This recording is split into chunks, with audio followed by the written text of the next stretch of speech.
الحمدللہ رب العالمین والصلاۃ والسلام علی سید الانبیاء والمرسلین جزا اللہ عنا محمدا ما هو اہلہ صدق اللہ العظیم۔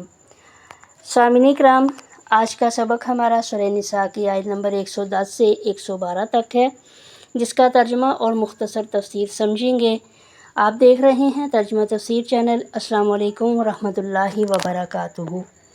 ان آیات مبارکہ میں اللہ تبارک و تعالیٰ کی بے پایہ رحمت، سچی توبہ کی قبولیت، ہر انسان کی ذاتی ذمہ داری اور کسی بے گناہ پر جھوٹا الزام لگانے کے سنگین انجام سے آگاہ کیا گیا ہے۔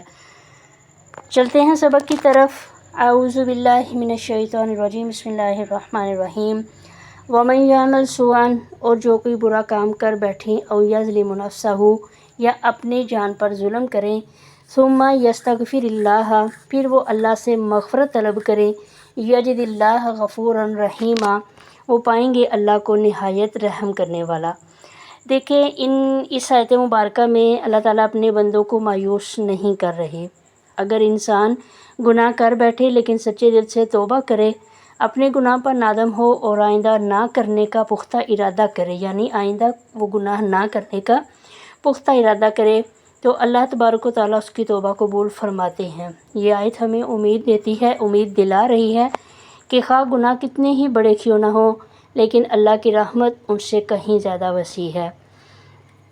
وَمَن یکسب اثما، اور جو کوئی گناہ کماتا ہے، فَإِنَّمَا یکسبہ، پس بے شک کہ اس کا کمایا ہوا علی نفسہ، اسی پر ہے، یعنی جس نے بھی گناہ کا کام کیا اس کے گناہ کا جو وبال ہے اس کرنے والے پر ہی ہوگا۔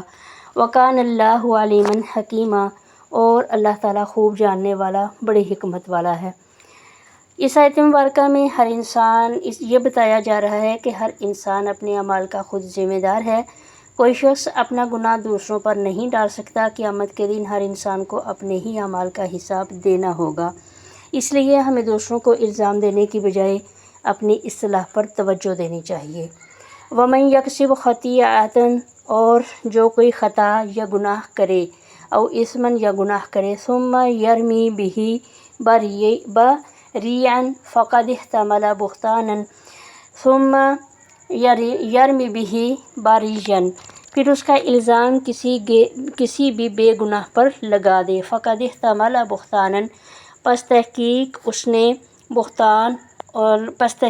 نے بہت بڑے بہتان کا بوجھ اٹھایا اپنے سر، وَإِثْمًا مُبِينًا، اور کھلے گناہ کا، یعنی کہ وَمَن یکسب خطیئۃ، کہ جو کوئی خطا کرے، کوئی بھی انسان گناہ کرے، او اثماً، یا وہ گناہ کرے، ثم یرمی بہ، پھر اس کا الزام بریئا، کسی بھی شخص پر لگا دے، کسی بے گناہ پر، اگر وہ کوئی ایسا کام کرے گا، فقد احتمل بہتانا وَإِثْمًا مُبِينًا، تو یقیناً اس نے بہتان اور کھلا گناہ اپنے سر لے لیا۔ اس آیت مبارکہ میں یہ بیان کیا جا رہا ہے کہ جھوٹے الزام، بہتان اور دوسروں کی عزت خراب کرنے کی شدید مذمت بیان کی گئی ہے۔ کسی بھی بے گناہ پر الزام لگا دینا صرف ایک اخلاقی برائی نہیں بلکہ اللہ تعالیٰ کے نزدیک بہت بڑا گناہ ہے۔